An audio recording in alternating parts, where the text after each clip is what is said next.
அன்பே சிவம் மனமே குரு என்றுணர்த்திய குருவே போற்றி.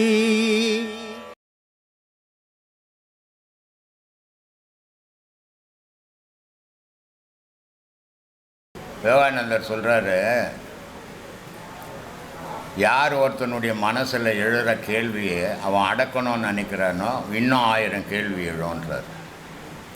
அதனால் எழக்கூடிய கேள்விகளை அப்படியே விடு, அதுவே தானாக கலைஞ்சு போய்டுன்றார். அதனால் மனசுக்குள்ளே ஏற்படுற கேள்விகளை அடக்கவே கூடாது. அடக்க அது அதிகமாகிக்கினே இருக்கும். அது பாட்டுக்கு வரட்டும். ஆனால் நீ பாட்டுக்கு பாடம் பண்ணால் தானாகவே அழிஞ்சு போயிடும். மனுஷன்னா எண்ணங்கள் இருந்துக்கினே தான் இருக்கும். மிருகங்கள் இருக்குது இல்லை, அதுக்கு மனசுன்றது ஒன்றும் கிடையாது, ஆனால் உயிர்ன்றது ஒன்று இருக்குது. அதனால தான் நம்மளை விட பெரிய பொருளாகிற ஏனையை கூட ஜீவராசிகள் உண்டு. நம்மளை மட்டும் மனுஷன்றோம். ஏன்னா நமக்கு தான் கற்பனைகள் ஜாஸ்தி, அதுங்களுக்கு கற்பனையே கிடையாது, அது நிஜ வாழ்விலேயே வாழுது. அதனால் அதுக்கு ஜீவன் பேர், நமக்கு மனுஷன் பேர். அப்போது எவன் ஒரு மனுஷன் இருக்கிறானோ அவனுடைய பார்வைகள் எப்படி படுதோ, அவன் யாரை சந்திக்கிறானோ, அவன் என்னென்ன பேசுகிறானோ அதுக்கேற்ற மாதிரி எண்ணங்கள் இதயத்தில் உருவாக்கினே இருக்கும். அந்த எண்ணங்களினுடைய வெளிப்பாடை அடக்கவே கூடாது, அதை அப்படியே விட்டுடணும், போய்கினே இருக்கணும் அது பாட்டுக்கு. அதை அடக்க ஆரம்பிச்சின்னா ஆபத்து உனக்கு தான் வரும். அதனால் எந்த எண்ணம் 1000 எண்ணம் மட்டும், ஆனால் உன் பாடத்தை மட்டும் விடாமல் பண்ணும், அத்தனை எண்ணமும் அதில் அழிஞ்சு போயிடும். அதனால் பாடம் சீராக பண்ணிங்கன்னா எந்த எண்ணமும் நிசப்தமாகிடும். இந்த பாடமே எதுக்காக கொடுக்குறோம்? கற்பனைகள் இப்போ ஒரு நாய் இருக்குது, அது எங்கே ஒன்றா படுத்துக்குது. ஒரு மாடு இருக்குது, எங்கே ஒன்றா போய் மேய்ஞ்சிட்டு படுத்துக்குது. ஆனால் மனுஷன் 1 கோடி ரூபாய் போட்டு ஊட கட்டிட்டு அவன் ஒண்டியாக படுக்க முடியல. ஏன்? என்ன காரணம்? என்னவா காரணம்? பயம் காரணம். பயம் எதுக்கு வருது? ஏன் அதுக்கு பயம் இல்லை, உனக்கு பயம் வருது? நம்ம மனங்கிறதுக்கு மனம் இல்லை, நம்ம மனம் இருக்கிறதுக்கு மனம் இல்லை. கற்பனை இருக்குது நம்மக்கிட்ட, அதுக்கிட்ட கற்பனை இல்லை. அது நான் தான் இருக்கிறேன்னு படுத்துன்னு தூங்குது. நீ என்ன பண்ணுற? படுத்துக்குன்னு நம்ம ஒண்டியாக படுத்துங்கிறோம், பேய் வருமா, பிசாசு வருமா, முனேஸ்வரம் வருமா, காட்டேரி வருமானு யோசித்துக்குன்னே இருக்கிறதால உன்னால் ஒண்டியாக படுக்க முடியல. ஒரு நாயானா வச்சுக்கின்னு தான் படுத்துங்கிறேன். ஆனால் கேட்டால் எனக்கு 6 அறிவுங்கன்னு ஏமாற்றின்னுக்குறோம் ஊரை. அதனால் கற்பனைகள் அழிக்கணும், அதுதான் ஆன்மீகம். நிஜத்தில் மட்டும் நிற்கணும், அது பேர் தான் ஆன்மீகம். நிஜம் மட்டும் பேசணும், அது பேர் தான் ஆன்மீகம். அப்போது இந்த கற்பனைகள் உன் உள்ளத்துக்குள்ளே எழுந்தாலும் அது பாட்டுக்கு போயின்னுக்கிட்டோம், உன் பாட்டுக்கு பாடத்தை பண்ணு, அத்தனையும் அதில் அழிஞ்சிட்டோம். சரிதானே? சரிங்க சார், சந்தோஷம். அனைவருக்கும் ஆத்மானங்க சாமி. ஆத்மானங்க சாமி. நான் மடிப்பாக்கத்துலேருந்து வர்றேன். உங்கள் பேர்? குமார் சாமி. அதாவது நம்ம கடவுளை வணங்குறோம், அது நிஜமா கற்பனையா சாமி? ஐயா என்ன சொன்னார்? நம்ம மனசு தான் கடவுளை வணங்க கற்றுக் கொடுத்தாரா, நம்மளை வணங்க கற்றுக் கொடுத்தாரா? நம்மளை வணங்க. அப்போ நிஜம் எது? நம்ம கடவுளையே வணங்கலை, பாடம் பண்ணுறோம். யாருக்காக பாடம் பண்ணுறோம்? நமக்காக பாடம் பண்ணுறோம். பாடத்தோட விளைவு என்ன ஆகும்? நான் யாருன்னு தெரியும்.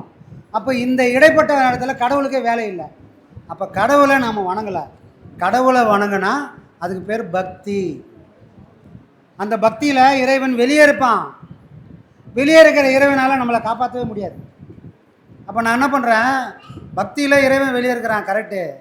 வெளியே இருக்கிறவனும் உண்மை அப்படின்னா, வெளியே இருக்கிறவனுக்கு சக்தி இருக்கிறது உண்மைன்னா, அவன் ஏன் எனக்குள்ளே இருக்க மாட்டான்ற கேள்வி யாருக்கெல்லாம் உதயமாகுதோ அவங்களுக்கு தான் இந்த யோகம் பொருந்தும்.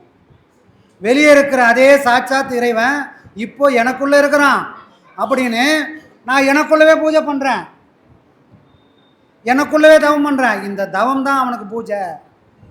சரி, இதையே பண்ணின்னு இருக்கலாமா அப்படின்னா, இதையே பண்ணுறதுனால ஒரு பிரயோஜனமே இல்லை.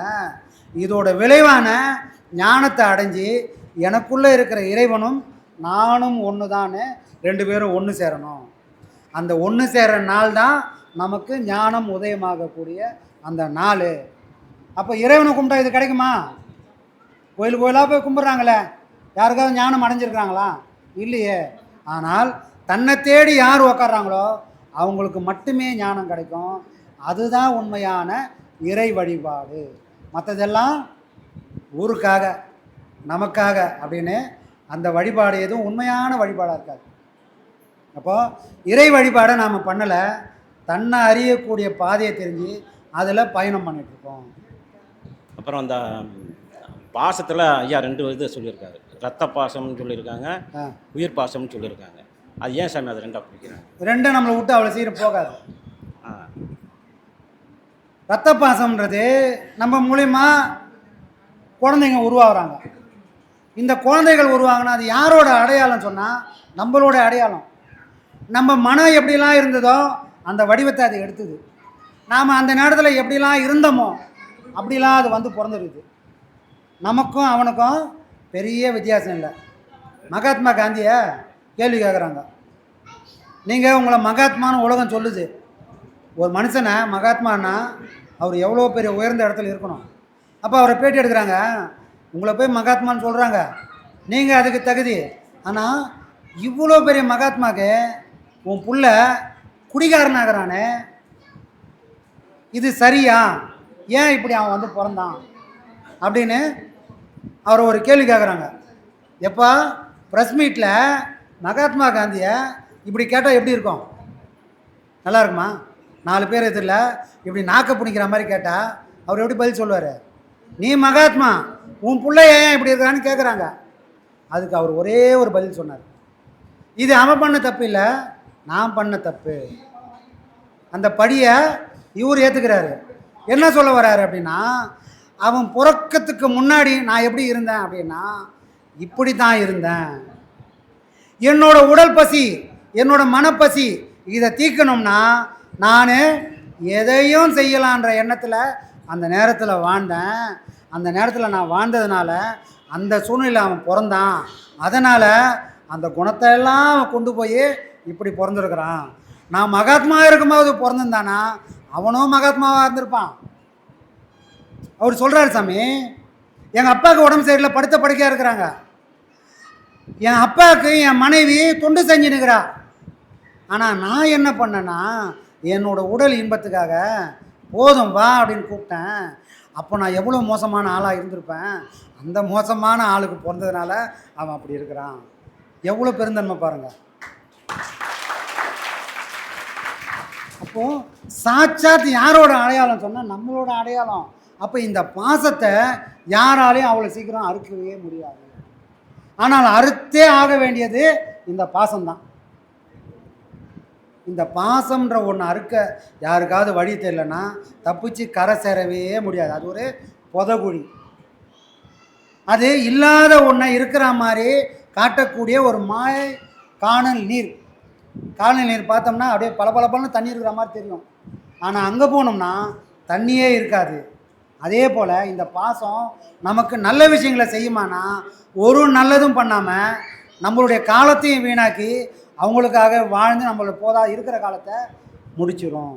அப்போது தப்பிச்சு போனோமா இந்த பாசத்துலேருந்து வெளியே வா.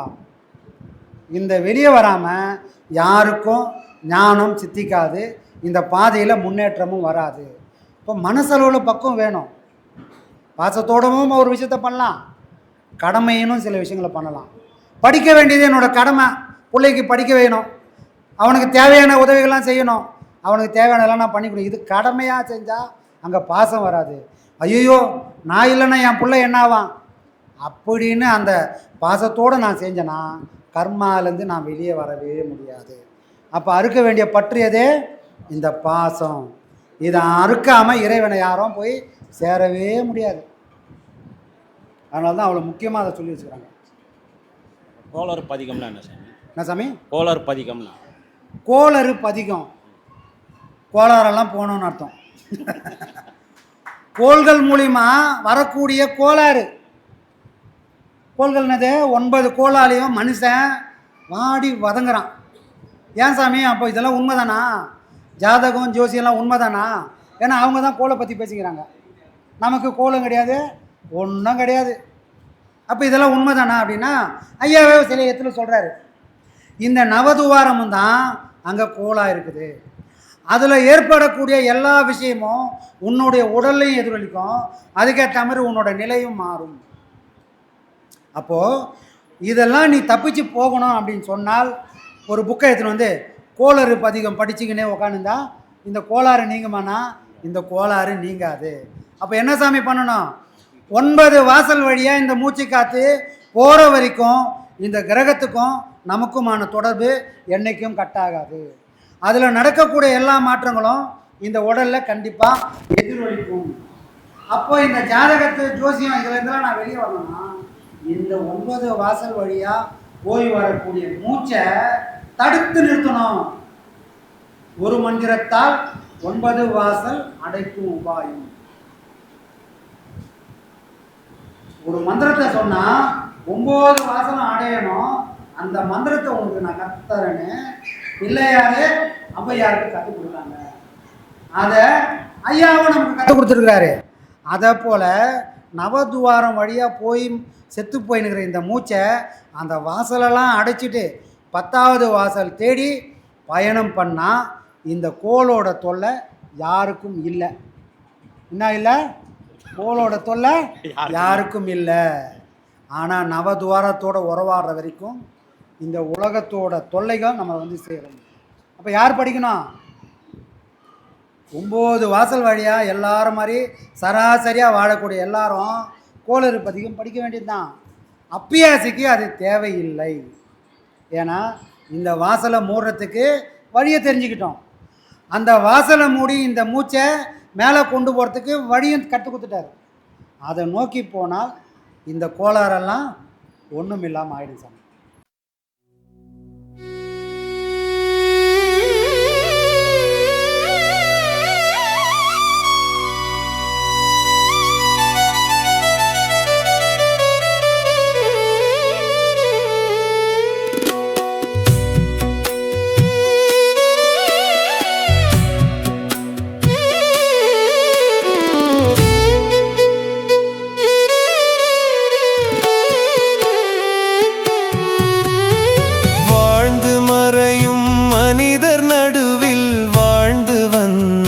சாமி வாழ்ந்து மறையும் மனிதர் நடுவில் வாழ்ந்து வந்த சாமி வாழும் கலையை உணர்த்த மண்ணில் வாழ வந்த சாமி வாழும் கலையை உணர்த்த மண்ணில் வாழ வந்த சாமி ஐயா சாமி சாமி எங்க நித்யானந்த சாமி ஐயா சாமி சாமி எங்க நித்யானந்த சாமி